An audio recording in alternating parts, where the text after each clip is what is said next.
ड्रामे के अगले एपिसोड में अदिल जब अपने माँ बाप को लेकर रुबाब के घर जाता है बड़ी सी गाड़ी में बिठाकर, तो उसकी अम्मी काफी ज्यादा खुश होती हैं। पहले तो वो गाड़ी देखकर काफी ज्यादा हैरान होती हैं और जब वो बंगले के पास पहुँचती है तो कहती हैं कि अदिल बेटा, इतने बड़े घर में रहते हो तुम। अदिल कहता है कि जी अम्मी, अभी तो आपने अंदर से नहीं देखा, जब आप अंदर जाएंगी तो आप काफी ज्यादा हैरान होंगी, क्योंकि रुबाब ने हर चीज को अच्छी तरीके से सजाया हुआ है, लेकिन इन्हें नहीं मालूम कि अंदर क्या तमाशा होने वाला है। अदिल अपने माँ बाप से कहता है कि आप अंदर जाइए, मैं पीछे से आता हूँ। सामने रुबाब खड़ी होती है। वो कहती है, आप लोगों को किसने इजाजत दी है यहाँ पर आने की? आप लोगों की हिम्मत भी कैसे हुई? ये मिडिल क्लास लोगों की यही तो जहनियत होती है, जहाँ पर पैसा देखा उन लोगों के पीछे ही पड़ गए। मैं ये बर्दाश्त नहीं कर सकती कि आप जैसे लोगों को मैं यहाँ पर अपने घर में जगह दूं। अपने बैग उठाइए और यहाँ से चले जाइए। वहाँ पर अदिल भी आ जाता है। वो कहता है कि रुबाब, तुम मेरे माँ बाप की इंसल्ट कर रही हो, तुम ऐसा कैसे कर सकती हो? तुमने खुद ही तो मुझसे कहा था कि मैं अपने माँ बाप को लेकर यहाँ पर आ सकता हूँ, फिर ऐसा क्या हो गया? रुबाब कहती है, अब मेरा फैसला बदल चुका है और मेरी मर्जी कि मैं जो कुछ भी करूँ। अदिल यहाँ पर अदिल को भी शक हो जाता है कि शायद ये नताशा मेरे बारे में जान चुकी है।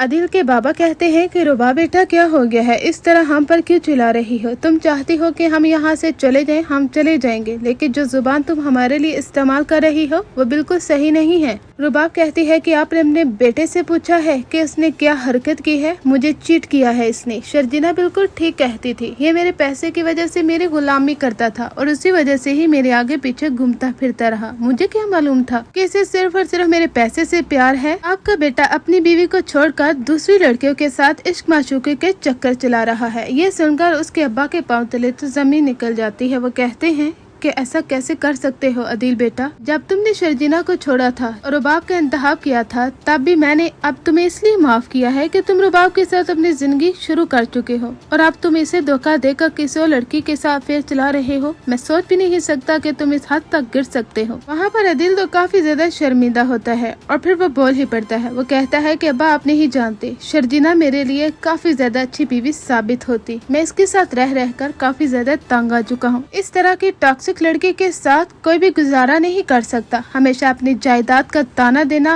अपनी दौलत का गरूर जताना। रुबाब कहती है, हाँ तो अच्छा, तुम मुझसे तंग आकर उस नताशा के पास जाते थे ताकि तुम्हारे दिल को तसल्ली हो जाए। वाह, क्या बात की है तुमने अदिल। मैंने भी अपना फैसला सुना दिया है। अपने माँ बाप को लेकर यहाँ से हमेशा हमेशा के लिए चली जाओ। मुझे अपनी जिंदगी में तुम्हारी कोई जरूरत नहीं है। मेरे डैड बिल्कुल ठीक कहते थे, तुम लोग मेरे पैसे की वजह से मेरे पीछे पागल बने फिरते हो, इसके अलावा कुछ भी नहीं है। आज मैं तुमसे वो सब कुछ छीन रही हूँ अदिल, जो मैंने तुम्हें दिया है। बड़ी गाड़ी, बंगला और ऑफिस का बॉस होना, हर चीज, क्योंकि तुम जैसा घटिया शख्स ये सब कोई डिजर्व नहीं करता।